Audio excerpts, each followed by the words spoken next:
ವಾಸ್ತು ಪುರುಷ ಒಬ್ಬ ರಾಕ್ಷಸನಾಗಿದ್ದ, ಅಸುರ ಆಗಿದ್ದ ಅನ್ನುವಂಥದ್ದೆಲ್ಲ ಕಥೆಗಳಿದೆ. ಪುರಾಣಗಳ ಎಲ್ಲ ಕಥೆಗಳೇ ಅನಿಮಿತ ವಾಸ್ತು ಪುರುಷ ಅನ್ನೋ ಒಂದು ಕಲ್ಪನೆನೇ. ಅಪಾರ್ಟ್ಮೆಂಟ್ಗಳ ಸಂಖ್ಯೆ ಜಾಸ್ತಿ ಆಗ್ತಿದೆ. ವಾಸ್ತುಗಳನ್ನ ಫಾಲೋ ಮಾಡೋದು ಬಹಳ ಲಿಮಿಟೆಡ್ ಆಪ್ಷನ್ಸ್ ಗಳಲ್ಲಿರುತ್ತೆ. ವಾಸ್ತು ಗ್ರಂಥಗಳಲ್ಲಿ ಅಪಾರ್ಟ್ಮೆಂಟ್ ಹೇಳಿಲ್ಲ ಅಂತ ಇಲ್ಲ, ಹೇಳಿದ್ದಾರೆ. ಅದರಲ್ಲಿ ಪಂಚಶಾಲಾ ಪದ್ಧತಿ ಅಂತ ಬರೆದಿದ್ದಾರೆ. ತುಂಬಾ ಜನ ಓದಿಲ್ಲ ಅದನ್ನ. ಹಿಂದೆ ಮಹಾರಾಜರ ಕಾಲದಲ್ಲಿ ಸೈನಿಕರು ಇರ್ಲಿಕ್ಕೋಸ್ಕರ ಪಂಚಶಾಲಾ ಪದ್ಧತಿ ಅಂದ್ರೆ 5 ಫ್ಲೋರಿಡ್ ಹೌಸಸ್ ಗಳೆಲ್ಲ ಮಾಡ್ಬಿಟ್ಟು ಅದಕ್ಕೋಸ್ಕರ ಒಂದು ವಾಸ್ತು ಹೇಳಿದೆ ಅದರಲ್ಲಿ. ಇತ್ತೀಚೆಗೆ ಭಾರತೀಯ ಮನೆಗಳಲ್ಲಿ ಕಂಡುಬರೋ ಸಾಮಾನ್ಯವಾದ ವಾಸ್ತು ಮಿಸ್ಟೇಕ್ಸ್ ಗಳೇನು? ಕಣ್ಣು ಮಬ್ಬಿದೆ ಅಂತ ಕೂಡಲೇ ಏನೋ ಸರಿ ಕಾಣಿಸ್ತಾ ಇಲ್ಲ ಅಂದ ಕೂಡಲೇ ಕಣ್ಣನ್ನೇ ತೆಗೆದಾಕಿ ಅನ್ನೋದು ಎಷ್ಟು ಮಟ್ಟಿಗೆ ಸರಿ. ಅದ್ರ ಬದಲಿಗೆ ಕನ್ನಡಕ ಹಾಕೊಂಡ್ರೆ ಕ್ಲೀನಾಗಿ ಓದ್ಬೋದೋ ಇಲ್ವೋ, ಆ ತರಹದ ಪರಿಹಾರಗಳನ್ನ ಬಹಳಷ್ಟು ಜನ ವಾಸ್ತು ತಜ್ಞರು ಹೇಳಲಿಕ್ಕೆ ಹೋಗೋದಿಲ್ಲ. ಅದ್ರ ಬದಲಿಗೆ ಕಣ್ಣನ್ನೇ ತೆಗೆದಾಕಿ, ಮನೆ ಬಿಟ್ಬಿಡಿ, ಮನೆ ಹೊಡೆದಾಕಿ, ಅದನ್ನು ಹೊಡೆದಾಕಿ, ಇದನ್ನು ಹೊಡೆದಾಕಿ ಅಂತ ಹೊಡೆದಾಕೋ ಕೆಲಸ ಮಾಡ್ತಾರೆ. ಮನೆಯಲ್ಲಿ ಯಾವುದೇ ದೋಷಗಳಿರಲಿ, ಕೇವಲ 200-300 ರೂಪಾಯಿ ಒಳಗಡೆ ಆಗುವಂತಹ ಒಂದೇ ಒಂದು ಸಾಧನ ಮನೇಲಿ ಇಟ್ಕೊಳ್ಳಿ, ಮನೆಯಲ್ಲಿ ಶಾಂತಿ ನೆಲೆಸಿದೆ ಅಂತ ಕೇಳಿ.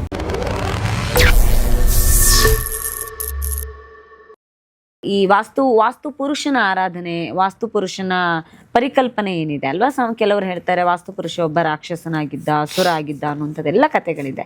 ಸೊ ಈ ವಾಸ್ತು ಪುರುಷನ ಪರಿಕಲ್ಪನೆ, ಆತನ ಭಂಗಿ, ಸೊ ಇದೆಲ್ಲದರ ಹಿನ್ನೆಲೆ ಏನು ಅಂತ? ಏನಿಲ್ಲ, ನೀವು ನಮ್ಮ ವೇದಿಕ್ ಸೈನ್ಸ್ ತೆಗೆದುಕೊಂಡ್ರೆ 4 ವೇದಗಳಿದೆ. ಸಾಮವೇದ, ಯಜುರ್ವೇದ, ಋಗ್ವೇದ, ಅಥರ್ವಣ ವೇದ ಅಂತೆಲ್ಲ.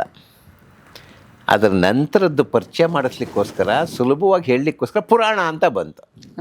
ಪುರಾಣಗಳೆಲ್ಲ ಕಥೆಗಳೇ. ಪುರಾಣದಲ್ಲಿ ಎಲ್ಲೂ ಕೂಡ ಋಗ್ವೇದ ಯಜುರ್ವೇದದಲ್ಲಿ ಹೇಳಿರೋ ವಿಷಯಗಳು ಬರೋದಿಲ್ಲ. ಋಗ್ವೇದ ಯಜುರ್ವೇದ ಎಲ್ಲೂ ದೇವರ ಉಲ್ಲೇಖನೇ ಇಲ್ಲ. ಅಗ್ನಿ ಉಲ್ಲೇಖ ಇದೆ, ಬಾಕಿ ಪಂಚಭೂತ ತತ್ವಗಳ ಉಲ್ಲೇಖ ಇದೆ. ಆದರೆ ಅದನ್ನು ಸರಿಯಾದ ರೀತಿಯಲ್ಲಿ ಅರ್ಥ ಮಾಡಿಸ್ಲಿಕ್ಕೋಸ್ಕರ ಪುರಾಣಗಳು ಹುಟ್ಕೊಂಡು ಆ ಕತೆ ಈ ಕತೆ, ಯಮ ಇದು ವಾಸ್ತುಪುರುಷ ಮತ್ತೊಂದು ಒಂದು ಅಂತೆಲ್ಲ. ಆದರೆ ಅದರಲ್ಲೂ ಕೂಡ ವಿಜ್ಞಾನ ಅಡಗಿದೆ.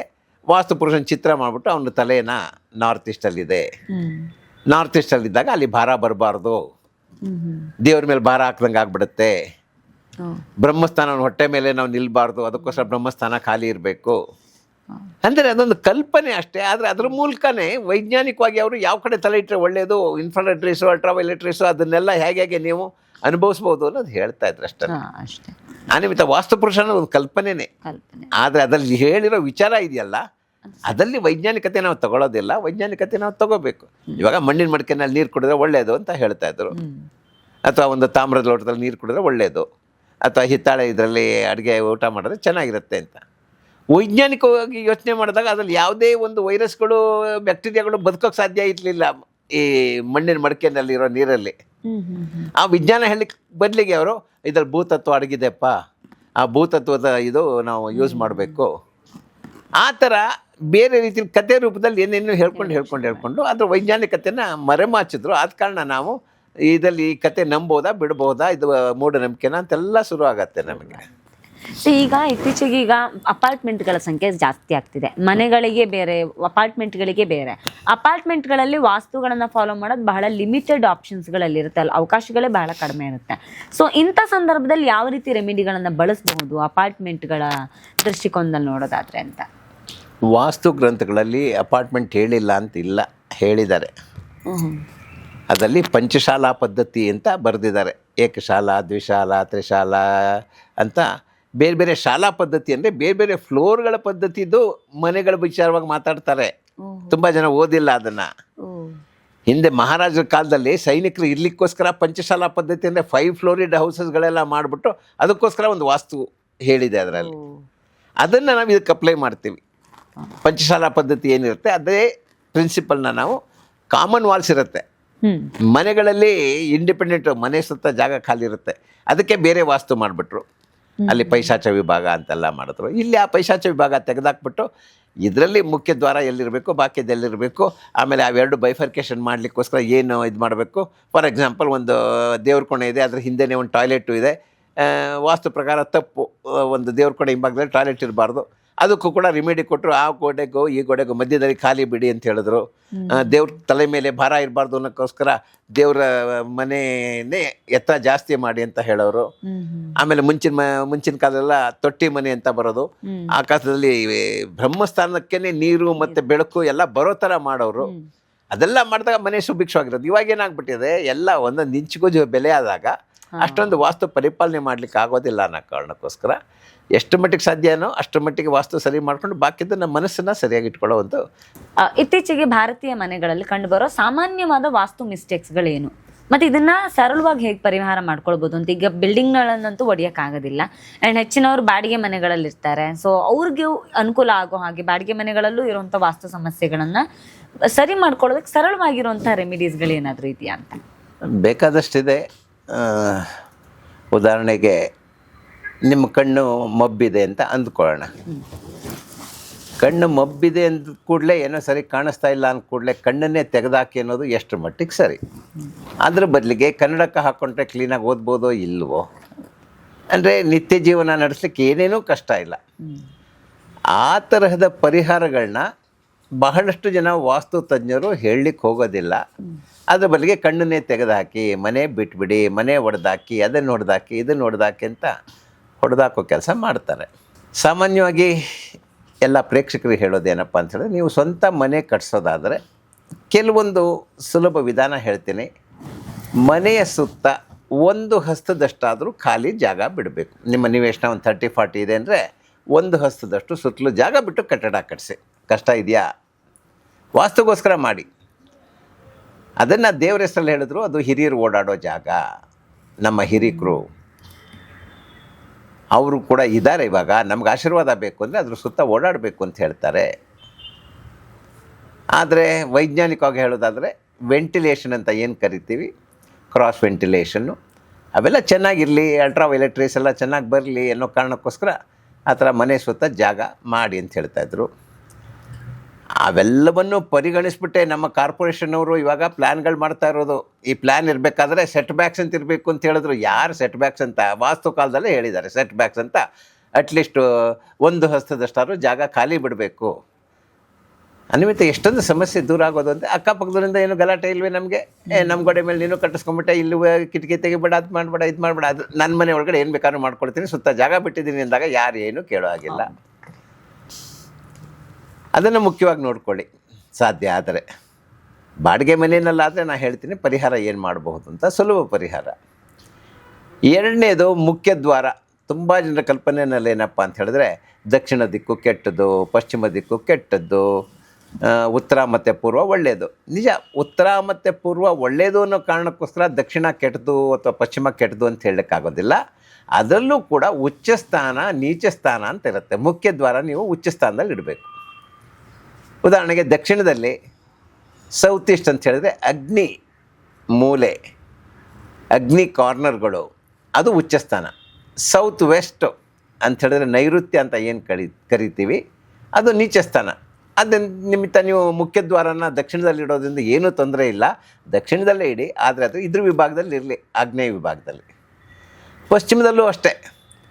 ಪಶ್ಚಿಮದಲ್ಲೂ 2 ಬರುತ್ತೆ, ನಾರ್ತ್ ವೆಸ್ಟ್ ಅಂತ ಬರುತ್ತೆ. ನಾರ್ತ್ ವೆಸ್ಟ್ ಅಂದರೆ ವಾಯುವ್ಯ, ಅಲ್ಲಿಟ್ಟಾಗ ಬಾಗಿಲು ಅದು ಉಚ್ಚ ಸ್ಥಾನ. ಸೌತ್ ವೆಸ್ಟ್ ಅಂತ ಬರುತ್ತೆ, ಅಲ್ಲಿಟ್ಟರೆ ನೀಚ ಸ್ಥಾನ.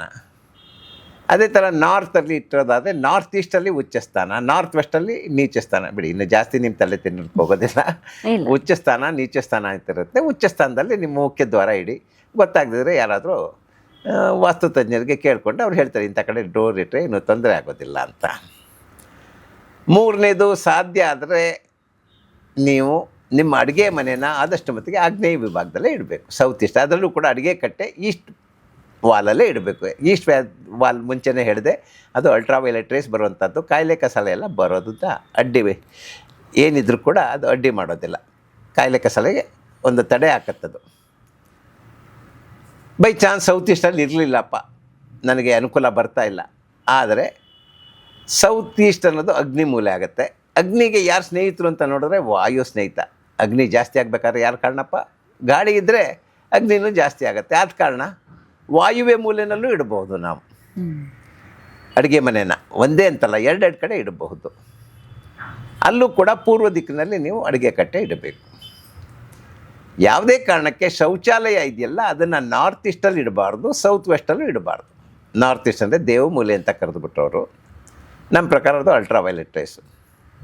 ಸೌತ್ ವೆಸ್ಟ್ನ ಕುಬೇರ ಮೂಲೆ ಅಂತ ಹೇಳಿದ್ರು, ಹಣಕಾಸಿಗೆ ತೊಂದರೆ ಕೊಡುತ್ತೆ ಅನ್ನೋ ಕಾರಣಕ್ಕೋಸ್ಕರ ಅಲ್ಲಿ ಮಾಡಬೇಡಿ ಅಂತ ಹೇಳಿದ್ರು. ಏನು ಹಣಕಾಸುಗೂ ವಾಸ್ತುಗೂ ಸಂಬಂಧ ಇದೆಯಾ ಅಂತ ನಾವು ಅಂದ್ಕೊಂಡಿರೋದಷ್ಟೇ. ಮನಸ್ಥಿತಿ ಇರುತ್ತಲ್ಲ, ಯಜಮಾನ ಮನಸ್ಥಿತಿ, ಅದು ಸಿಟ್ಟು, ಸೆಡವು, ಮತ್ತೊಂದು ಮಗದೊಂದು ಲಾಜಿಕಲ್ ಥಿಂಕಿಂಗ್ ಎಲ್ಲ ಹಾಳು ಮಾಡೋದ್ರಿಂದ ಅವನು ಹಣ ಕಳ್ಕೊಳ್ತಾನೆ, ಮಾನ ಮರ್ಯಾದೆ ಕಳ್ಕೊಳ್ತಾನೆ, ಕೋರ್ಟ್ಗೆ ಹೋಗ್ತಾನೆ, ಏನೇನೋ ಆಗತ್ತೆ ಅನ್ನೋ ಕಾರಣಕ್ಕೋಸ್ಕರ ಸೌತ್ ವೆಸ್ಟಲ್ಲೂ ಕೂಡ ಟಾಯ್ಲೆಟ್ನ ಇಡಬಾರ್ದು ಅಂತ ಹೇಳಿದ್ರು. ಅಲ್ಲೂ ಕೂಡ ಹೇಳಿದ್ರು, ಟಾಯ್ಲೆಟ್ನಲ್ಲಿ ಯಾವತ್ತೂ ಕೂಡ ನೀವು ಮುಖ ಮಾಡಿದಾಗ, ಕೂತ್ಕೊಂಡಾಗ ಕಮೋಡ್ನಲ್ಲಾಗಲಿ ಕಕ್ಕಸ್ನಲ್ಲಾಗಲಿ ಉತ್ತರಕ್ಕೆ ಮುಖ ಮಾಡಬೇಕು ಅಂತ ಹೇಳಿದ್ರು. ಒಂದು ಸೆಕೆಂಡ್ ಅಲ್ಟ್ರಾವೈಲೆಟ್ ರೇಸ್ ವಿಷಯ ಬಂತು. ತುಂಬ ಜನ ಸೌತ್ಗೂ ಇಡ್ಬೋದಾ ಸರ್? ನಿಮ್ಮ ಖುಷಿ. ನಾರ್ತ್ಗೆ ಇಡಬೇಕು ಅಂತಿದೆ, ಸೌತ್ಗೆ ಇಡೋದಾದರೆ ಅವಾಗ ಅದಕ್ಕೆ ತಕ್ಕಂತೆ ಯಂತ್ರ ತಂತ್ರ ಮಂತ್ರ ವಿಧಾನಗಳನ್ನ ಪರಿಪಾಲನೆ ಮಾಡಬೇಕು. ಮತ್ತು ಬ್ರಹ್ಮಸ್ಥಾನ ಅಂತ ಹೇಳಿದ್ರೆ ಮನೆಯ ಮಧ್ಯಭಾಗ. ಅಲ್ಲಿ ಅಟ್ಲೀಸ್ಟ್ ಕಡೆ ಪಕ್ಷ 1 ಅಡಿ ಬೈ 1 ಅಡಿ ಜಾಗ ಖಾಲಿ ಇರಬೇಕು. ಅಲ್ಲಿ ಏನು ಭಾರ ಬರಬಾರ್ದು, ಅಲ್ಲಿ ಯಾವುದೇ ಥರದ ಭಾರವಾದ ವಸ್ತುಗಳನ್ನ ಇಡಬಾರ್ದು. ಅದನ್ನು ನೋಡಿಕೊಂಡಾಗ ನಿಮಗೆ ಪ್ರಾಣಶಕ್ತಿ ಅನ್ನೋದು ಮನೆಯಲ್ಲಿ ಎಲ್ಲ ಕಡೆ ಪಸರಿಸೋದು ಆ ಬ್ರಹ್ಮಸ್ಥಾನದಿಂದ ಆದ ಕಾರಣ ಅಲ್ಲಿ ಭಾರ ಬರಬಾರ್ದು ಅಂತ ಹೇಳ್ತೀವಿ. ಈ ಶಕ್ತಿಗಳೆಲ್ಲ ಕಣ್ಣಿಗೆ ಕಾಣಿಸೋದಿಲ್ಲ, ಅಲ್ಟ್ರಾವೈಲೆಟು ಕಾಣಿಸೋದಿಲ್ಲ, ಇನ್ಫ್ರಾರೆಡ್ ರೇಸು ಕಾಣಿಸೋದಿಲ್ಲ. ಆ ಥರ ಬೇರೆ ಬೇರೆ ರೇಸ್ಗಳೆಲ್ಲ ಇದೆ, ನಮ್ಮ ಕಣ್ಣಿಗೆ ಕಾಣಿಸದೇ ಇರೋವಂಥದ್ದು. ಏನೇನೋ ಮಾತಾಡ್ತಿರಲ್ಲ ಸರ್, ಏನೂ ಇಲ್ಲ ರೀ, ಸುಲಭವಾಗಿ ಮಾತಾಡ್ತಾನೆ. ಇವಾಗ ನಿಮ್ಮ ಕಿವಿಗೆ ಶಬ್ದ ಹೇಳ್ತೀನಿ, ನಾನು ಸೌಂಡ್ ಇಂಜಿನಿಯರ್ಗೆ 20 to 20 ಕಿಲೋ ಸೈಕಲ್ಸ್ ಮಾತ್ರ ಕೇಳಿಸುತ್ತೆ, ಅದಕ್ಕಿಂತ ಹೆಚ್ಚಿನ ಶಬ್ದ ಇಲ್ಲ ಇದೆ, ನಮ್ಮ ಕಿವಿಗೆ ಕೇಳಿಸೋದಿಲ್ಲ. ಇವಾಗ ಟಿ ವಿ ವೇವ್ಸ್ ಇದೆ ಇಲ್ವಾ? ಇಲ್ಲೆಲ್ಲ ನಮ್ಮ ಕಿವಿ ಕೇಳಿಸ್ತಾ ಇದೆಯಾ? ಅದು ಯಾಕಂದರೆ ನಮ್ಮ ಕಿವಿ ಫ್ರೀಕ್ವೆನ್ಸಿಗಿಂತ ಜಾಸ್ತಿ ಇರುವಂಥ ಶಬ್ದಗಳು ಅದೆಲ್ಲ, ಆ ನಿಮಿತ್ತ ನಮ್ಗೆ ಕೇಳಿಸೋದಿಲ್ಲ. ಆ ಥರ ಪ್ರಕೃತಿನಲ್ಲೂ ನಮಗೆ ಕಣ್ಣಿಗೆ ಕಾಣಿಸ್ತಿರುವಂಥ ರೇಸ್ಗಳಿದೆ, ಕಿವಿ ಕೇಳಿಸ್ದೇ ಇರುವಂಥ ಶಬ್ದಗಳೆಲ್ಲ ಇದೆ. ಅವೆಲ್ಲ ಡಿಫ್ರೆಂಟ್ ಡೈಮೆನ್ಷನ್. ನಮಗೆ 3 ಆಯಾಮ ಗೊತ್ತಿರೋದು, 3 ಡೈಮೆನ್ಷನ್ ಅಂತ ಹೇಳ್ತೀವಿ. ಆ ಥರ ಬೇರೆ ಬೇರೆ ಡೈಮೆನ್ಷನ್ಗಳೆಲ್ಲ ಇದೆ. ನಾವು ಇಲ್ಲೇ ಸುತ್ತಮುತ್ತಲೇ ಬೇಕಾದ ಜನ ಓಡಾಡ್ತಾ ಇದ್ದಾರೆ, ಆದರೆ ಅವರು ಬೇರೆ ಡೈಮೆನ್ಷನಲ್ಲಿ ಇರೋದ್ರಿಂದ ನಮಗೆ ಗೊತ್ತಾಗೋದಿಲ್ಲ ಅಷ್ಟೇ. ಅವರು ಓಡಾಡ್ತಾ ಇರ್ತಾರೆ, ನಾವು ಒಂದಕ್ಕೊಂದಕ್ಕೆ ಡಿಕ್ಕಿ ಹೊಡೆಯೋದಿಲ್ಲ. ಹೇಗೆ ಮೊಬೈಲ್ ಸಿಗ್ನಲ್ಸ್ಗಳು ಒಂದಕ್ಕೊಂದಕ್ಕೆ ಡಿಕ್ಕಿ ಹೊಡಿದೆ, ನಿಮ್ಮ ನಂಬರ್ ನಿಮಗೆ ಬರುತ್ತೆ. ಅಷ್ಟರ ಮಟ್ಟಿಗೆ ವಿಜ್ಞಾನಕ್ಕೆ ಗೊತ್ತಿದೆ ಅಂತ ಹೇಳಿದ್ಮೇಲೆ ದೇವರ ಶಕ್ತಿನಲ್ಲಿ ಅವನು ಸೃಷ್ಟಿ ಮಾಡಿದ ಒಂದು ಶಕ್ತಿ ಇನ್ನೆಷ್ಟೆಲ್ಲ ಯೋಚನೆ ಮಾಡಿರ್ತಾನೆ ಅವನು. ಬೇರೆ ಯೋಚನೆ ಮಾಡೋದು ಬೇಡ. ನಮ್ಮ ದೇಹವನ್ನೇ ನೋಡಿದ್ರೆ ನಾವು ನೀರು ಕುಡಿದ್ರೆ ಉಚ್ಚಿಯಾಗಿ ಹೋಗುತ್ತೆ, ಏನಾದ್ರು ಘನ ಪದಾರ್ಥ ತಿಂದರೆ ಕಕ್ಕಸಾಗೋಗುತ್ತೆ. ಎಂಥ ಒಳ್ಳೆ ಡ್ರೈನೇಜ್ ಸಿಸ್ಟಮ್ಲಿ ನಮ್ಮ ಒಳಗಡೆ ಮಾಡಿರೋದು. ಒಂದಕ್ಕೊಂದಕ್ಕೆ ಡ್ಯಾಶ್ ಹೊಡೆಯೋದಿಲ್ವಲ್ರಿ, ಉಚ್ಚ ಜಾಗದಲ್ಲೇ ಹೋಗುತ್ತೆ, ಕಕ್ಕಸ್ ಜಾಗದಲ್ಲೇ ಹೋಗುತ್ತೆ. ಎಂಥ ಅದ್ಭುತವಾದ ಸೃಷ್ಟಿ ಅದು ಅಲ್ವಾ? 2 ಕಣ್ಣು, 2 ಕಿವಿ, 2 ಮೂಗು, 2 ಕೈ. ಯಾಕೆ ದೇವ್ರ ಥರ 10 ಕೈ ಮಾಡಿಬಿಡ್ಬೋದಿತ್ತಲ್ಲ, ಮಾಡಿಲ್ವಲ್ಲ ಅವನು. ಆ ಥರ ತುಂಬ ಅದ್ಭುತವಾಗಿ ಸೃಷ್ಟಿ ಮಾಡಿದ್ದಾನೆ. ಎಷ್ಟೆಲ್ಲ ಯೋಚನೆ ಮಾಡಿರ್ತಾನೆ ಅವನು. ಆಮೇಲೆ ತಂಬು ಅಂತ ಹೇಳ್ತಾರೆ ನೋಡಿ, ಒಬ್ರದ್ದು ಕೈ ಇದ್ದಂಗೆ ಇನ್ನೊಂದಿಲ್ಲ ತಂಬು. ಎಲ್ಲ ಎಷ್ಟು ಕೋಟಿ ಜನ ಇಲ್ಲಿ ಅಷ್ಟೊಂದು ಡಿಫ್ರೆನ್ಸ್. ಕೆಲವ್ರು ಹೇಳ್ತಾ ಇದ್ರು, ಭಗವಂತ ಹೆಂಗೆ ನಮ್ಮ ಎಲ್ಲ ರೆಕಾರ್ಡನ್ನ ಇಟ್ಕೊಳ್ತಾನೆ ಅಂದರೆ ಬರೀ ತಂಬಲ್ಲಿ ಇಟ್ಕೊಳ್ಳಿ, ಓದ್ಕೊಂಡ್ರೆ ಬೇರೆ ಏನು ಮಾಡೋವಂತೆ. ತಂಪು ಇಂಪ್ರೆಷನ್ ಹಾಕಿ ಅಂದರೆ ಅವ್ನ ಕುಲ ಗೋತ್ರ ಏನೇನು ಮಾಡ್ದ ಎಲ್ಲವೂ ಅದಲ್ಲಿರುತ್ತಂತೆ. ಅವನು ಅಷ್ಟು ಸುಲಭವಾಗಿ ಅವನು ಆ ತಂಬು ಇಂಪ್ರೆಷನ್ ಮೂಲಕ ಕಣ್ಣಿಟ್ಕೊಳ್ತಾನಂತೆ. ಕೆಲವು ಸಲ ನಂಬೇಕಾಗತ್ತೆ, ಹೌದು. ಯಾಕಂದ್ರೆ ನಮಗೆ ಗೊತ್ತಿದೆಯಲ್ಲ ಸ್ವಲ್ಪ ಮಟ್ಟಿಗೆ ಅದ್ರ ತಂಬು ಒಬ್ರದ್ದಿದ್ದಂಗೆ ಇನ್ನೊಬ್ರದ್ದಿಲ್ಲ ಅಂತ, ಅದರಲ್ಲಿ ಏನೇನೆಲ್ಲ ಸ್ಟೋರ್ ಮಾಡಿರ್ಬೋದು ಅವನು ಅನ್ನೋದು ಥರ. ಹಾಗೆ ಇವತ್ತು ನಮ್ಮ ಪ್ರೇಕ್ಷಕರಿಗೆ ಒಂದು ವಿಶೇಷವಾದ ಸಂಗತಿ ಹೇಳ್ತೇನೆ. ಮನೆಯಲ್ಲಿ ಯಾವುದೇ ದೋಷಗಳಿರಲಿ, ಕೇವಲ 200-300 ರೂಪಾಯಿ ಒಳಗಡೆ ಆಗುವಂತಹ ಒಂದೇ ಒಂದು ಸಾಧನ ಮನೇಲಿ ಇಟ್ಕೊಳ್ಳಿ, ಮನೆಯಲ್ಲಿ ಶಾಂತಿ ನೆಲೆಸ್ತಿ ಅದು ಕೇಳಿ ನೋಡಿ. ಇದೇನದು ವಾಸ್ತುದೀಪ ಅಂತ. ಈ ವಾಸ್ತುದೀಪ ಹುತ್ತದ ಮಣ್ಣಲ್ಲಿ ಮಾಡಿರ್ತಾರೆ, ಅದರ ಒಂದು ವಿಶೇಷವಾದ ಶಕ್ತಿ ಇರುತ್ತೆ. ಸ್ವಲ್ಪ ವಿಚಿತ್ರವಾಗಿದೆ ನೋಡಲಿಕ್ಕೆ. ನೋಡಿ, ಇಲ್ಲಿ ಬತ್ತಿ ಹಾಕಬೇಕು ನಾವು, ಇಲ್ಲೊಂದು ಸೈಡಲ್ಲಿ ಏನಿದೆಯಲ್ಲ ಅಲ್ಲಿ ಬತ್ತಿ ಹಾಕಿ ನೀವು ಹೋಗದೆ ಹೋದರೆ ಒಂದು ಕಡ್ಡಿನಲ್ಲಿ ಒಳಗಡೆ ಹಾಕ್ಕೊಳ್ತಾ ಹೋಗಿ. ಅದಾದಮೇಲೆ ಎಣ್ಣೆ ಹಿಂದ್ಗಡೆಯಿಂದ ಹಾಕಬೇಕು. ಇಲ್ಲಿ ಎಣ್ಣೆ ಹಿಂದ್ಗಡೆಯಿಂದ ಹಾಕ್ತಾ ಬಂದರೆ ಒಂದು 30 ml ಹಿಡಿಸಿದ ಕೂಡಲೇ ಇಲ್ಲಿಂದ ಆಚೆ ಬರುತ್ತೆ. ಅದೇ ಗುರ್ತು ನಿಮಗೆ. ಹಿಂಗೆ ತಿರ್ಸಿದ್ರೆ ಎಣ್ಣೆ ಬೀಳಲ್ಲ, ಅದು ವಿಶಿಷ್ಟ ಅದರದ್ದು. ಅದ್ರ ಮೇಲ್ಗಡೆ ನೀರು ಹಾಕಿ ನಂತರ ಇದನ್ನು ನಿಮ್ಮ ಕಡೆಗೆ ಇಟ್ಕೊಳ್ಳಿ. ಎಲ್ಲಿ ಬೇಕಾದ್ರೂ ಇಡ್ಬೋದು, ದೇವ್ರ ಕೊನೆಯಲ್ಲಿ ಇಟ್ಟರು ಏನು ತೊಂದರೆ ಇಲ್ಲ. ಆದರೆ ದೀಪದ ಕೊಡಿ ನಿಮ್ಮ ಕಡೆಗೆ ಇರಬೇಕು. ಬೆಳಗ್ಗೆ 11 ಗಂಟೆ ಒಳಗಡೆನೇ ಉರಿಸ್ಬೇಕು. ಅದರ ಮುಂದೆ ಚಿನ್ನ ಮುದ್ರೆಯಲ್ಲಿ ಗಂಡಸರು ಲಮ್ ಅಂತ 9 ಸಲ ಹೇಳಬೇಕು. ಲಮ್, ಇದು ನಮ್ಮ ಹಿಂದೂ ಸಿಸ್ಟಮು. ಅಥವಾ ನಮ್ಮ ಟಿಬೇಟಿಯನ್ ಸಿಸ್ಟಮಲ್ಲಿ ಲಮ್ ಲಮ್ ಲಮ್ ಲಮ್ ಲಮ್ ಲಮ್ ಲಮ್ ಲಮ್ ಲಂ ಲಂ ಲಂ ಲಂ ಲಂ ಲಂ ಅಂತ. ಅದೇ ಥರ ಹೆಂಗಸರಾದರೆ ಓಂ ಅಂತ ಹೇಳಬೇಕು. ಓಂ ಅಲ್ಲ, VAM, ಓಂ ವಂ.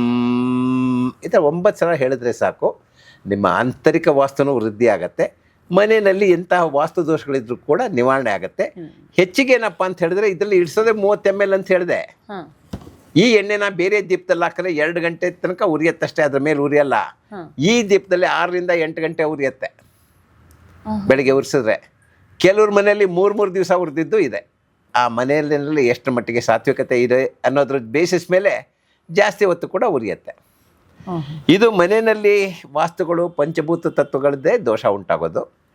ಈ ಮಣ್ಣು ಭೂತತ್ವ, ಇಲ್ಲಿ ಅಗ್ನಿ ಬೆಂಕಿ ಇದೆಯಲ್ಲ ಅಗ್ನಿ ತತ್ವ, ಒಳಗಡೆ ಗಾಳಿ ಇರುತ್ತೆ ವಾಯು ತತ್ವ, ಮೇಲ್ಗಡೆ ನೀರು ಹಾಕಿದ್ದೀವಿ ಜಲತತ್ವ, ಅದರ ಮೇಲೆ ಈ ಥರ ತುಳಸಿ ಎಲೆನೋ ಯಾವ್ದಾದ್ರು ಹೂವನ್ನು ಹಾಕಬೇಕು. ಅದು ಆಕಾಶ ತತ್ವ ಅಂತ ಹೇಳಿದ್ರೆ ಆಕಾಶದ ಕಿರಣಗಳೆಲ್ಲ ಅದರಲ್ಲಿ ಬಂದು ಸೇರಿಕೊಂಡಿರುತ್ತೆ. ಕ್ಲೋರೋಫಿಲ್ ಉಂಟು ಮಾಡಬೇಕಾದ್ರೆ ಅದರಲ್ಲಿ ಆಕಾಶ ತತ್ವ ಇರುತ್ತೆ. ಆ ತರಹ 5 ತತ್ವಗಳಿಂದ ಉಂಟು ಮಾಡಿದಂತಹ ದೀಪ ಇದು ಸ್ವಾಮಿ ನಿತ್ಯಾನಂದರ ಪ್ರೇರಣೆಯಲ್ಲೇ ಆದಂತಹ ದೀಪ. ಇದನ್ನು ಮನೇಲಿ ಉಳಿಸೋದ್ರಿಂದ ಎಂಥ ದೋಷಗಳಿದ್ರೂ ಕೂಡ ನಿವಾರಣೆ ಆಗುತ್ತೆ. ಮತ್ತು ನಿಮ್ಮ ಲಂ ಓಂ ಬೀಜಾಕ್ಷರ ಮಂತ್ರ ಹೇಳೋದ್ರಿಂದ ನಿಮ್ಮ ಆಂತರಿಕ ವಾಸ್ತುನು ಶುದ್ಧಿ ಆಗ್ತಾ ಬರುತ್ತೆ. ನೋಡಿ, ಇದೇ ವಾಸ್ತು ದೀಪ ಇವಾಗ ಉರಿತಾ ಇದೆ. ಮೇಲ್ಗಡೆ ನೀರು ಹಾಕಿದ್ದೀವಿ, ಕೆಳಗಡೆಯಿಂದ ಎಣ್ಣೆ ಹಾಕಿದ್ವಿ. ಇದು ಉರಿಯತ್ತೆ. ಇದು ನಾನೇ ದೇವರು ಅಂತ ಅಂದ್ಕೊಂಡ್ರೆ ದೀಪ ನಿಮ್ಮ ಎದುರುಗಡೆ ಉರಿತಾ ಇದೆ. ಅದನ್ನು ಬೇಕಾದ್ರೆ ಚಿಕ್ಕದು ಬೇಕಾದ್ರೆ ಮಾಡ್ಕೊಳ್ಳಿ, ದೀಪ ಏನು ತೊಂದರೆ ಇಲ್ಲ. ಅದ್ರ ಮುಂದೆ ಚಿನ್ಮುದ್ರೆನಲ್ಲಿ ಲಂ ಅಂತ 9 ಸಲ ಹೇಳಬೇಕು. ಕಣ್ಣು ಬಿಟ್ಕೊಂಡು ನೋಡ್ಕೊಂಡು ಮಾಡಬೇಕು. ಬೆಳಗ್ಗೆ 11 ಗಂಟೆ ಒಳಗಡೆ ಮಾಡಬೇಕು. ಹೆಂಗಸರಾದರೆ ಆದಿಮುದ್ರೆ ಅಂತ, ಅದರಲ್ಲಿ ಓಂ ಅಂತ ಹೇಳಬೇಕು. VAM, ಓಂ ಅಲ್ಲ, ಓಂ ಅಂತ 9 ಸಲ ಬೆಳಗ್ಗೆ 11 ಗಂಟೆ ಒಳಗಡೆ 9 ಸಲ ಹೇಳಿದ್ರೆ ಸಾಕು. ಅದನ್ನೇ ನೋಡಿಕೊಂಡು, ಇದಕ್ಕೆ ನೇತ್ರ ನಿರತ ಧ್ಯಾನ ಅಂತ ಹೇಳ್ತಾರೆ, ಕಣ್ಣು ಬಿಟ್ಕೊಂಡು ಮಾಡುವಂತಹ ಕ್ರಿಯೆ ಇದು. ಇದನ್ನು ಮಾಡೋದ್ರಿಂದ ತಲೆಯಲ್ಲಿ ಆಲ್ಫಾ ವೇವ್ಸನ್ನು ಡೆವಲಪ್ ಆಗುತ್ತೆ. ಸ್ವಲ್ಪ ಸೈನ್ಸು ಮಾತಾಡ್ಬಿಡ್ತೀನಿ. ಮನೆಯಲ್ಲಿ ಯಾವುದೇ ನೆಗೆಟಿವಿಟಿ ಇದ್ದರೆ ಎಲ್ಲ ದೂರನೂ ಆಗುತ್ತೆ. ಇದೊಂದೇ ಒಂದು ದೀಪದಿಂದ ನಾನು ಕೋಟ್ಯಾಧಿಪತಿ ಆಗ್ಬೋದು. ಹೇಗೆ ಅಂತ ಹೇಳ್ತೀನಿ ಕೇಳಿ. 140 ಕೋಟಿ ಜನ ಇದ್ದಾರೆ. ಅದರಲ್ಲಿ 1% ನಂಬ್ತಾರೆ. 1 ಕೋಟಿ ಜನ ಇದೊಂದು 200-300 ರೂಪಾಯಿ ಕೊಟ್ಟು ದೀಪ ತೆಗೆದುಕೊಂಡ್ರೆ ಮನೆಯಲ್ಲಿ ಎಂಥ ವಾಸ್ತು ದೋಷನೂ ನಿವಾರಣೆ ಆಗುತ್ತೆ ಅಂತ ಹೇಳ್ತೀನಿ ಅಂತ ಇಟ್ಕೊಳ್ಳೋಣ. ಅಮೆಝಾನಲ್ಲಿ ಹಾಕ್ಬಿಡ್ತೀನಿ. 6 ತಿಂಗಳೊಳಗಡೆ 1 ಕೋಟಿ ಸೇಲ್ ಆಗದಿದ್ರೆ ಕೇಳಿ, ಆಲ್ ಓವರ್ ಇಂಡಿಯಾದಲ್ಲಿ 10 ರೂಪಾಯಿ ಪ್ರಾಫಿಟ್ ನಾನು ಇಟ್ಕೊಡ್ತೀನಿ ಅಂತ ಇಟ್ಕೊಳ್ಳೋಣ. ಎಷ್ಟಾಯಿತು ಮೇಡಮ್? 10 ಕೋಟಿ. ಹುಚ್ಚುಚ್ಚಾಗಿ ಮಾತಾಡ್ತಾ ಇಲ್ಲ ನಾನು, ಎ ಬಿಸ್ನೆಸ್ ಮ್ಯಾನ್ ಮಾತಾಡ್ತಾ ಇದ್ದೀನಿ. ಆದರೆ ಈ ದೀಪ ನಿಮ್ಗೆ ಎಲ್ಲೂ ಸಿಗೋದಿಲ್ಲ. ರಮೇಶ್ ಕಾಮತ್ ಹತ್ರನೇ ಬರಬೇಕು ಸಾತ್ವಿಕತೆಗೋಸ್ಕರ. ನೀವು ಯಾವ ಅಂಗಡಿನಲ್ಲಿ ಕೇಳಿ ಒಂದು ಉತ್ತರ ಮಣ್ಣಿನ ದೀಪ ಕೊಡಿ ಅಂದರೆ ಸಿಗೋದಿಲ್ಲ. ಆ ಥರ ಸಾತ್ವಿಕತೆ ಇಟ್ಕೊಂಡು ಮಾಡಿದಾಗ ಮಾತ್ರ ಅದು ಅವ್ರಿಗೆ ಒಳ್ಳೇದಾಗತ್ತೆ. ಕಮರ್ಷಿಯಲ್ ಪ್ರಾಡಕ್ಟ್ ಆದರೆ 108 ಡೂಪ್ಲಿಕೇಟ್ ದೀಪಗಳು ಉಂಟಾಗುತ್ತೆ, ಏನೇನೋ ಆಗುತ್ತೆ. ಆ ನಿಮಿತ್ತ ಯಾರಿಗೂ ಸಿಗಬಾರ್ದು ಅಂತ ಯಾರು ಬೇಕಾದ್ರೂ ನನಗೆ ಕೇಳಿ, ಬೇಕಾದ್ರೆ ಈವನ್ ನಾನು ಕೊರಿಯರ್ನಲ್ಲಿ ಕಳಿಸ್ಕೊಡ್ತೀನಿ ಅವ್ರಿಗೆ. ಪಾಪ ಅವ್ರಿಗೆ ಒಳ್ಳೇದಾಗಲಿ ಅಷ್ಟೇ. ಟೆಸ್ಟ್ ಮಾಡೋದು ಮಾತಾಡೋದು ಬೇಡ. ಅನ್ಯತಾಂ ಶರಣಂ ನಾಸ್ತಿ. ಹೋದಷ್ಟು ಒಂದು ಊಟಕ್ಕೆ ದುಡ್ಡು ನಿಮಗೆ ಇದು. ಅದ್ರ ಕಾಸ್ಟ್ ಮಾತ್ರ ತೆಗೆದುಕೊಂಡು 1 ರೂಪಾಯಿ ತೆಗೆದುಕೊಡ್ತೀನಿ ನಾನು ಪ್ರಾಫಿಟ್ಟು, ಗುರು ಕಾಣಿಕೆ ಅಂತ. ಆ ನಿಮಿತ್ತ ಖಂಡಿತ ಒಳ್ಳೇದಾಗೇ ಆಗುತ್ತೆ. ತುಂಬ ಜನರ ಮನೆಯಲ್ಲಿ ಒಳ್ಳೇದಾಗಿದ್ದಿದೆ. ಇದುವರೆಗೂ ನೆಗೆಟಿವ್ ಆಗಿ ಹೇಳಿದವರೇ ಯಾರೂ ಇಲ್ಲ. ಎಂಥ ಸಮಸ್ಯೆ ಇದ್ದರೂ ಕೂಡ ದೂರ ಆಯಿತು ಸರ್, ನಮಗೆ ನಿಮ್ಮಿಂದ ಒಳ್ಳೇದಾಯಿತು ಸರ್ ಅಂತ ಹೇಳ್ತಾರೆ. ಹೀಗೆ ಈ ಥರ ಸುಲಭವಾದ ವಿಧಾನದಿಂದ ನಾವು ವಾಸ್ತು ದೋಷ ಪರಿಹಾರ ಮಾಡ್ಕೊಳ್ಬೋದು. ಇದಕ್ಕಿಂತ ಸುಲಭವಾಗಿ ಬೇರೆ ಏನಾದ್ರು ಇರೋಕ್ಕೆ ಸಾಧ್ಯನಾ? ನೀವು ಯೋಚನೆ ಮಾಡಿ. ಯಾವುದೇ ಮನೆಯಲ್ಲಿ ಇಟ್ಕೋಬೋದು. ಬಾಡಿಗೆ ಮನೆ, ಸ್ವಂತ ಮನೆ ಅಂತಲ್ಲ, ಯಾವ ಮನೆಯಲ್ಲಿ ಬೇಕಾದ್ರೆ ಇಟ್ಕೋಬೋದು. 2ನೇ ಗ್ಯಾಡ್ಜೆಟ್ಟು ಗಂಟೆ ತೋರಿಸ್ತದ್ನಲ್ಲ, ಅದು 9 ಮೀಟರ್ನ ಗಂಟೆ. ಅದನ್ನು ನೀವು ನುಡಿಸೋದ್ರಿಂದ 33 ಸಲ ನುಡಿಸ್ಬೇಕು ಮನೆ ಮುಂಭಾಗಲಲ್ಲಿ, ಬೆಳಿಗ್ಗೆ ಮಾತ್ರ. ಮನೆಯಲ್ಲಿರೋ ನೆಗೆಟಿವಿಟಿ ಎಲ್ಲ ದೂರ ಮಾಡುತ್ತೆ. ಮನೆ ಒಳಗಡೆ ಪಾಸಿಟಿವಿಟಿ ಉಂಟು ಮಾಡ್ಕೊಳ್ಳುತ್ತೆ. ಇದು ನೇಪಾಲ್ನಲ್ಲಿ ಸಿಗುವಂಥ ಗಂಟೆ, ನನ್ನ ಗಂಟೆ ಅಲ್ಲ. ಯಾರಿಗೂ ಗೊತ್ತಿಲ್ಲ ಅಂದರೆ ತರಿಸ್ಕೊಡ್ತೀನಿ, ಅಥವಾ ಅವ್ರಿಗೆ ಅಡ್ರೆಸ್ ಕೊಡ್ತೀನಿ, ಅಲ್ಲಿಂದ ಅವರು ತರಿಸ್ಕೋಬಹುದು. ಅದಕ್ಕೆ ಒಂದು 1500ರಿಂದ 2000 ರೂಪಾಯಿ ಆಗುತ್ತೆ. ಆದರೂ 9 ಮೆಟಲ್ ಬೆಲ್ಲ, ಅದರಿಂದ ನಿಮಗೆ ಲೈಫ್ ಲಾಂಗ್ ಇರುತ್ತೆ ಮನೆಯಲ್ಲಿ, ಸಾಲಿಗ್ರಾಮ ಇಟ್ಕೊಂಡಂಗೆ. ಅದೇ ಥರ ಆ ಥರದೊಂದು ಗಂಟೆ ಇಟ್ಕೊಳ್ಳೋದ್ರಿಂದ ನೀವು ಮನೆಯಲ್ಲಿ 2 ವಸ್ತುಗಳಿಂದ ಸಾಕಷ್ಟು ವಾಸ್ತು ದೋಷ ನಿವಾರಣೆ ಮಾಡ್ಕೋಬೋದು. ಇದಲ್ಲದೆ ಯಂತ್ರ, ತಂತ್ರ, ಮಂತ್ರ ಅಂತೆಲ್ಲ ಬೇರೆ ಬೇರೆ ವಿಧಾನಗಳು ನಮ್ಮ ಸಮರಾಂಗಣ ಸೂತ್ರಧಾರದಲ್ಲಿ ಹೇಳಲ್ಪಟ್ಟಿದೆ. ಅದನ್ನು ಕೂಡ ಉಪಯೋಗಿಸೋದ್ರಿಂದ ಮನೆಯಲ್ಲಿ ಆಯಾಯ ಜನರಿಗೆ ಒಳ್ಳೆಯದಾಗಲಿಕ್ಕೆ ಆ ಯಂತ್ರಗಳು ಕೆಲಸ ಮಾಡುತ್ತೆ. ಉದಾಹರಣೆಗೆ ಮಕ್ಕಳಿಗೆ ದಡ್ರಿರ್ತಾರೆ, ಅಂಥವರು ಉತ್ತರಕ್ಕೆ ಮುಖ ಮಾಡಿ ಓದಬೇಕು. ಸರಸ್ವತಿ ಯಂತ್ರ ಅಂತ ಒಂದು ಎನರ್ಜೈಸ್ಡ್ ಯಂತ್ರ ನಾರ್ತ್ ವಾಲ್ಗೆ ಹಾಕ್ಕೊಳ್ಬೇಕು. ಅದ್ರ ಮುಂದೆ ಲಮ್ ಅಂತ 5 ಸಲ ಬೀಜಾಕ್ಷರ ಮಂತ್ರ ಹೇಳಿ ಓದೋಕ್ಕೆ ಕೂತ್ಕೋಬೇಕು. ಮತ್ತು ಸ್ಫಟಿಕಮಣಿ ಅಂತ ಸಿಗುತ್ತೆ, ಆ ಥರದ ಸ್ಫಟಿಕಮಣಿ ನೀರನ್ನು ಪ್ರತಿ ರಾತ್ರಿ ಬೆಳ್ಳಿ ಲೋಟದಲ್ಲಿ ಹಾಕಿಟ್ಟು ಬೆಳಿಗ್ಗೆ ಅರ್ಧ ಕುಡಿದು ಅರ್ಧ ಗಿಡಕ್ಕೆ ಹಾಕೋದ್ರಿಂದ ಅವ್ರ ಬುದ್ಧಿಶಕ್ತಿ ಹೆಚ್ಚುತ್ತೆ. ಇದೇನು ಖರ್ಚಿನ ಬಾಬ್ತಲ್ಲ, ಮಾಡೋ ವಿಧಾನ ಅಷ್ಟೇ. ಹಾಗೆ ಪ್ರತಿಯೊಂದಕ್ಕೂ ಕೂಡ ಒಂದೊಂದು ಯಂತ್ರ ತಂತ್ರ ಮಂತ್ರ ಅಂತ ವಿಧಾನಗಳಿದೆ. ಅದನ್ನು ಅನುಸರಿಸ್ಕೊಂಡು ಬಹಳಷ್ಟು ವಾಸ್ತು ದೋಷಗಳನ್ನ ನಿವಾರಣೆ ಮಾಡ್ಕೋಬಹುದು. ಈ ವಾಸ್ತು ಸಮಸ್ಯೆಗಳು ಅಂತ ಬಂದಾಗ ಹೆಚ್ಚಿನ ಜನಕ್ಕಿರೋ ಭಯ ಏನು ಅಂದ್ರೆ ಅದು ಆರೋಗ್ಯದ ಮೇಲೆ ಎಫೆಕ್ಟ್ ಮಾಡುತ್ತೆ ಅನ್ನೋಂಥದ್ದು. ಸೊ ಇದು ಎಷ್ಟರ ಮಟ್ಟಿಗೆ ನಿಜ, ಮತ್ತು ಇದರಲ್ಲಿ ಒಂದಷ್ಟು ಮೂಢನಂಬಿಕೆಗಳು ಕೂಡ ತುಂಬಿಕೊಂಡಿದೆ. ನೀವು ಆಗಲೇ ಹೇಳಿದಾಗ ಮಾನಸಿಕತೆಯ ಮೇಲೆ ಡಿಪೆಂಡ್ ಆಗಿರುತ್ತೆ ಅಂತ. ಒಂದು ಮನೆಯ ವಾಸ್ತು ಸರಿ ಇಲ್ಲ ಅಂತಂದ್ರೆ ಈಗ ಬೇರೆ ಯಾವುದೋ ಮೂಲೆಯಲ್ಲಿ ಟಾಯ್ಲೆಟ್ ಇದ್ದರೆ ಅವನಿಗೆ ಮೂಲವ್ಯಾಧಿ ಬರುತ್ತೆ, ಈ ಥರದ ಸಮಸ್ಯೆಗಳು ಎಷ್ಟು ನಿಜ ಮತ್ತು ನಿಜವಾಗ್ಲೂ ಆರೋಗ್ಯದ ಮೇಲೆ, ದೈಹಿಕ ಆರೋಗ್ಯದ ಮೇಲೆ ಇಂಪ್ಯಾಕ್ಟ್ ಮಾಡ್ತಿರೋದು ಹೌದಾ ವಾಸ್ತು? ನಾನು ರಿಸರ್ಚ್ ಮಾಡಿದಾಗ ಸುಮ್ಮನೆ ಒಪ್ಪೋ ಮನುಷ್ಯ ಅಲ್ಲ. ಯಾಕಂದರೆ ನಾನು ಹೇಳಿದ basically electrical engineer, sound engineer, computer engineer, doctorate in psychologist ಎಲ್ಲ ಮಾಡಿಬಿಟ್ಟು ಪೆದ್ದಾಗೇನೋ ಮಾತಾಡೋಕ್ಕೆ ಹೋಗಲ್ಲ. ಮೂಢನಂಬಿಕೆನೂ ಅವ್ರ ತಲೆನಲ್ಲಿ ಹಾಕ್ಲಿಕ್ಕೆ ಹೋಗೋದಿಲ್ಲ. ಹಾಗನ್ಬಿಟ್ಟು ಎಲ್ಲವೂ ಗೊತ್ತಿದೆ ಅಂತಲೂ ಕೂಡ ನಾನು ಹೇಳೋದಿಲ್ಲ. ಕೆಲವು ಸಲ ಸುಮ್ಮನೆ ನಂಬ್ತೀನಿ. ಶಾಸ್ತ್ರದಲ್ಲಿ ಏನು ಹೇಳಿದೆಯಲ್ಲ ಅದನ್ನು ನಾನು ನಂಬಿಡ್ತೇನೆ. ನಂಬಿಕೆ ಅನ್ನೋದು ಬಹಳಷ್ಟು ಒಳ್ಳೇದು ಮಾಡುತ್ತಂತೆ ನಮಗೆ, ಅಲ್ವಾ? ಉದಾಹರಣೆಗೆ ಕೆಲಸ ನಿಷ್ಠುರವಾಗಿ ಮಾತಾಡ್ತೀನಿ. ನೋಡ್ರಿ, ನಿಮ್ಮಮ್ಮ ಹೇಳಿದ್ರು ಇವರೇ ನಿಮ್ಮಪ್ಪ ಅಂತ ಹೇಳಿದಾಗ ಸುಮ್ಮನೆ ನಂಬಿಕೆಯಿಂದ ಒಪ್ಕೊಂಡಿದ್ದು ಬಿಡಿ, ಲೈಫ್ ಲಾಂಗ್ ಖುಷಿಯಾಗಿರ್ತೀರ. ಸ್ವಲ್ಪ ಹುಳ ಬಿಟ್ಕೊಂಡ್ಬಿಟ್ರೆ ಅವ್ರು ನಮ್ಮಪ್ಪ ಅಲ್ವೋ, ಹೌದು ಅಲ್ವೋ, DNA ಟೆಸ್ಟ್ ಮಾಡಿಸೋಣ ಅದು ಇದು ಅಂತ ಮಾಡ್ಕೊಂಡಾಗ ಏನೋ ಹೆಚ್ಚು ಕಡಿಮೆ ರಿಸಲ್ಟ್ ಬಂತು ಅಂದರೆ ಲೈಫ್ ಲಾಂಗ್ ಸಫರ್ ಮಾಡ್ತಾ ಬರ್ತೀರ ನೀವು. ಮನಸ್ಸಿನ ಮೇಲೆ ಅಷ್ಟು ಮಟ್ಟಿಗೆ ಪರಿಣಾಮ ಬೀರುತ್ತೆ. ಅದ್ರ ಬದಲಿಗೆ ಹಿರಿಕರು ಏನೋ ಒಂದು ಹೇಳಿದಾರಪ್ಪ ನಮಗೆ, ಈ ಥರ ಪರಿಪಾಲನೆ ಮಾಡಿ ಅಂತ ಹೇಳಿದಾಗ ಅದರಲ್ಲಿ ಸತ್ಯ ಇದ್ದೇ ಇರುತ್ತೆ. ಯಾಕಂದರೆ ವಂಶ ಪಾರಂಪರ್ಯವಾಗಿ ಬಂದಿರುವಂತಹ ಸಂಗತಿ. ಮನೆ ಮುಂದೆ ರಂಗೋಲಿ ಹಾಕಿ ಅಂತ ಹೇಳಿದ್ರು. ರಂಗೋಲಿ ಹಾಕಿ ಏನು ದೇವ್ರು ಬಂದ್ಬಿಡ್ತಾನ ಅಂತ ಹೇಳಿದ್ರೆ, ನಾನು ಸೈಂಟಿಫಿಕಲಿ ಅನಲೈಸ್ ಮಾಡಿದಾಗ ಮುಂಚಿನ ಕಾಲದಲ್ಲಿ ಕಾಡು ಮಧ್ಯದಲ್ಲೆಲ್ಲ ಮನೆ ಇರೋದು, ಒಂದು ಹಳ್ಳಿನೇ ಒಂದು ಕಾಡು ಥರ ಇರೋದು, ಹಾವುಗಳೆಲ್ಲ ಓಡಾಡ್ತಾ ಇದ್ವು. ಹಾವುಗಳು ಓಡಾಡೋದಿಲ್ವಂತೆ ರಂಗೋಲಿ ಇದ್ದ ಕಡೆ. It cannot move smoothly. ಯಾವಾಗ ಅಬ್ಸ್ಟಕಲ್ ಬರುತ್ತಲ್ಲ ಹಿಂದೆ ಕೊಟ್ಟೋಗತ್ತಂತೆ ಅದು. ಅದು ನನ್ನ ರಿಸರ್ಚು. ಅಂದರೆ ಅದ್ರ ಸತ್ಯ ಕೂಡ ಇದೆ. ಕೆಲವು ಹಾವಿಡಿಯವ್ರಿಗೆ ಕರ್ಕೊಂಬಿಟ್ಟು ಅದ್ರ ಮೇಲೆ ಹಾವು ಬಿಟ್ಟು ನೋಡಿಸಿದ್ದೀನಿ ರಂಗೋಲಿ ಇದ್ದಾಗ. ಅದು ಸುಮ್ಮನೆ ಅವ್ರು ಹೋಗ್ಬಿಟ್ಟು ತರತರಿ ಬಂದ್ಕೊಳ್ಳೆ ಹಿಂದೆ ಕೊಟ್ಟೋಗತ್ತೆ ಅದು. ಅಲ್ಲಿ ಬರ್ತಾ ಇರಲಿಲ್ಲ. ಅಂದರೆ ಅದು ಅವ್ರಿಗೆ ಗೊತ್ತಿರಲಿಲ್ವ ಅಂದರೆ ಖಂಡಿತ ಗೊತ್ತಿತ್ತು. ಆದರೆ ಹೇಳಿದರೆ ಒಪ್ಪಲ್ಲ ಅನ್ನೋ ಕಾರಣಕ್ಕೋಸ್ಕರ ಅವರು ದೇವ್ರ ಹೆಸರಲ್ಲಿ ಮನೆ ಮುಂದೆ ಯಾವತ್ತು ರಂಗೋಲಿ ಇಡಬೇಕಮ್ಮ ನೀನು, ರಂಗೋಲಿ ಇಟ್ಟಾಗ ಲಕ್ಷ್ಮಿ ಬರ್ತಾಳೆ ಮನೆಗೆ ಅನ್ನೋ ಒಂದು ಏನೋ ಒಂದು ಹೇಳಿದ್ರು, ಅದನ್ನು ಒಪ್ಕೊಂಡು ಮಾಡ್ತಾರೆ. ಆ ಥರ ಎಲ್ಲದರಲ್ಲೂ ಕೂಡ ವೈಜ್ಞಾನಿಕತೆ ಇತ್ತು ಅಂತ ನನಗನ್ಸುತ್ತೆ. ಆ ನಿಮಿತ್ತ ಯಾವುದೋ ಮೂಢನಂಬಿಕೆ ಅಂತ ಅಂದ್ಕೊಳ್ಳೋದು ಬೇಡ. ನನ್ನ ಮನಸ್ಸಲ್ಲಿ ಒಂದು ಸಲ ಬಂತು, ಒಂದು ಸಿನಿಮಾ ಮಾಡಬೇಕು ನಾನು. ಯಾರೊಬ್ಬರು ಫಾರಿನರ್ ಬಂದ್ಬಿಟ್ಟು ಇಲ್ಲಿ ಇಂಡಿಯಾದವ್ರು ತುಂಬ ಬ್ಲೈಂಡ್ ಬಿಲೀಫಲ್ಲಿದ್ದಾರೆ, ಅವ್ರನ್ನೆಲ್ಲ ಸರಿ ಮಾಡಬೇಕು ನಾನು, ಅವ್ರಿಗೆಲ್ಲ ಸರಿಯಾದ ಜ್ಞಾನ ಕೊಡಬೇಕು, ಸಿನಿಮಾ ಮಾಡಬೇಕು ಅಂತ ಇದ್ದಿದ್ದು ಅಂತ ಒಂದು ಹಳ್ಳಿಗೆ ಬರ್ತಾನೆ. ಕಡೆಗೆ ನೋಡಿದ್ರೆ ನಮ್ಮಷ್ಟು ಅಡ್ವಾನ್ಸ್ ಬೇರೆ ಇಲ್ಲ ಅಂತ ತಿಳ್ಕೊಂಡು ಅವನು ನಮ್ಮಿಂದ ಕಲ್ತ್ಕೊಂಡು ಹೊರಟೋಗ್ತಾನೆ ಅನ್ನೋದು. ಆ ಥರ ನಮ್ಮ ಒಂದು ಜ್ಞಾನದ ಬಗ್ಗೆ ನಮಗೆ ಹೆಮ್ಮೆ ಇರಬೇಕು. ಅದರಲ್ಲಿ ವೈಜ್ಞಾನಿಕತೆ ಎಷ್ಟು ಮಟ್ಟಿಗೆ ಇದೆ ಅಂತ ಸ್ವಲ್ಪ ತಿಳ್ಕೊಂಡು ಮಾಡಿಕೊಂಡು ಅದನ್ನು ಬೇರೆಯವ್ರಿಗೆ ತಿಳಿಸಿದ್ರೆ ಅದರಂಥ ಸಾರ್ಥಕತೆ ಬೇರೆ ಇದೆಯಾ ಅಂತ ಯೋಚನೆ ಮಾಡಿ ಅಲ್ಲ. ಡೆಲ್ಲಿನಲ್ಲಿ 17 ತೊಗಲಕ್ ಸ್ಟ್ರೀಟ್ ಅಂತ ಇದೆ. ತೊಗಲಕ್ ಸ್ಟ್ರೀಟಲ್ಲಿ 17 ನಂಬರ್. ಯಾವುದೋ DNA ಪೇಪರ್ನವರು ನನಗೆ ಸ್ವಲ್ಪ ರಿಸರ್ಚ್ ಮಾಡಿ ಸರ್ ಇದ್ರ ಬಗ್ಗೆ ಏನೇನೋ ಕಲ್ಪನೆಗಳಿದೆ ಅಂತೆಲ್ಲ, ಅಲ್ಲಿ ಹೋದವರೆಲ್ಲ ಕ್ಯಾನ್ಸರಿಂದ ಸಾಯ್ತಾರೆ ಅಂತ ಬಂದಿದೆ, ನೀವು ಸ್ವಲ್ಪ ನೋಡಿ. ಕಡೆಗೆ ಅಲ್ಲಿ ಹೋಗಿ ನೋಡಿದ್ರೆ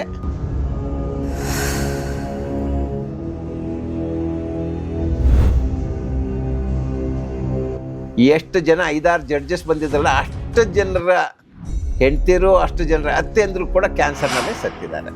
ವಾಸ್ತುಶಾಸ್ತ್ರ ಇವನ್ನೆಲ್ಲ ಹೇಳೇ ಇಲ್ಲ. ಹಾವಿನ ನಡೆಯಿತು, ಆ ನಡೆಯಿತು, ಈ ನಡೆಯಿತು, ಅದೆಲ್ಲ ಯಾವುದನ್ನು ಕೂಡ ಉಲ್ಲೇಖ ಮಾಡಿಲ್ಲ. ಉತ್ತರ ರಸ್ತೆ ಕೂತು ಅಂತ ಹೇಳ್ತಾರೆ. ಅಂದರೆ ಯಾವುದೇ ಒಂದು ನಾಟಕ ಹಾಕಿದ್ರೆ ನಡೆಯಲ್ಲ, ಅಲ್ಲಿ ಯಾವುದೋ ಒಂದು ಒಳ್ಳೆ ಕಾರ್ಯಕ್ರಮ ಸಂಗೀತ ಹಾಕಿದ್ರೆ ನಡೆಯಲ್ಲ. ಅದೇ ರವೀಂದ್ರ ಕಲಾಕ್ಷೇತ್ರದಲ್ಲಿ, ADA ಕಲಾಮಂದಿರದಲ್ಲಿ ಎಲ್ಲ ಚೆನ್ನಾಗಿ ನಡೆಯುತ್ತೆ, ಇಲ್ಲಿ ಮಾತ್ರ ನಡೆಯಲ್ಲ. ಯಾಕೆ? ಬಾಡಿಗೆನೂ ಕಡಿಮೆ. ಇವಾಗ ಚಿಕ್ಕದಾಗ್ತಾ ಬಂದ್ಬಿಟ್ಟು ಮುಂಚೆ 30-40 ಅಂದ್ರೇ ಚಿಕ್ಕದು ಅಂತ ಹೇಳ್ತಾರೆ. ಇವಾಗ ಆಫ್ ಸೈಟ್ ಅಂತ ಬಂದ್ಬಿಟ್ಟಿದೆ. 20-30, 20-40, 15-30 ಈ ಥರದ್ದೆಲ್ಲ ಬಂದ್ಬಿಟ್ಟಿದೆ. ಆವಾಗ ವಾಸ್ತುವನ್ನು ಸ್ಟ್ರಿಕ್ಟಾಗಿ ಫಾಲೋ ಮಾಡೋದು ಕಷ್ಟ ಆಗುತ್ತೆ.